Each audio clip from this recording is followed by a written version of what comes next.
Ćao svima, ja sam Nikola Rošić iz MN Obuke Pasija edukacije vlasnika, a danas ćemo pričati o...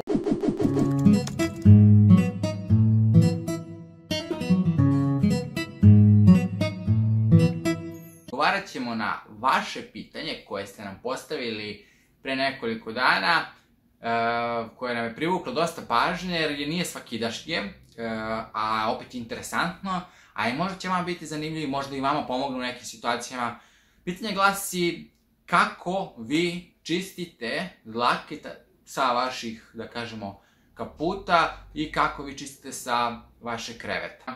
Svi se linije tokom cele godine. Tako da cele godine ide neko čišćenje i spremanje, barem što se nas tiče, kada su psi kod nas i da kažemo u onom prostoru gde mi boravimo. Ono što je bitno jeste da kada čistite, iskočit će vam razni preparati.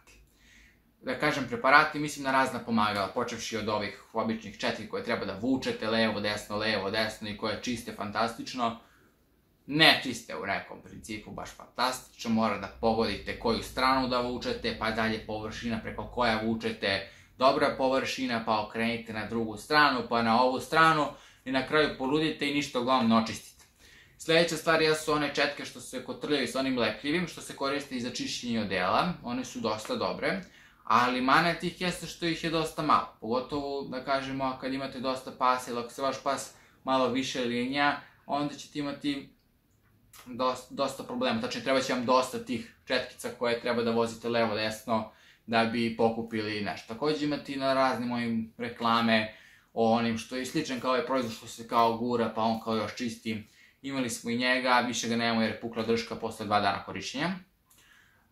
Tako da iskreno vam kažem, nije nešto što bi vama preporučili da koristite. Praktično ono što mi koristimo i što se nama najbolje pokazalo jeste ovaj duct tape. Kada kažem duct tape, mislim bukvalno duct tape i bukvalno traka. Sad, koristili su pre, možete nađete na sellotape, ali sellotape nema toliko dobro, da kažemo, lepilo. Ali, da ja ne bih pričao sve u praznom, nego želimo da vam pokažemo ovo. Hajde sad sa mnom da vidite kako to izgleda zapravo u praksi. Evo ovako, dragi moji, ovo je šljokicin krevetić koji ona najviše koristi, što se može i vidjeti po samoj količini njenih dlakica. E sad, da bi vama bilo lakše i da vidite, prvo ću da koristim ono čudo što sam vam pokazao, a to jeste ovo crveno. Praktično s ovim morate da potrefite stranu na koju treba da vučete, a na ovu stranu skida, a na ovu stranu skuplja. Ali, i kad vidite, njemu treba da pokupi milion. Ne, ova strana. Evo ga, radi.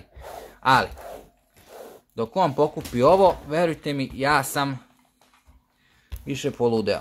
Koliko mi je trebalo da pokupim. Ali, ajmo sljedeću stvar. Ono što ćemo da koristimo, što ćemo pokažemo, jeste ovaj običan duct tape. Odradit ćemo i reklamu. Kupili smo ga u Lidlu, tako da hvala Lidlu. Ono što radite kada počinjete, uzmete, da kažem, ovaj deo i bukvalno ga odvrtite toliko da obiđe jedan ceo krug.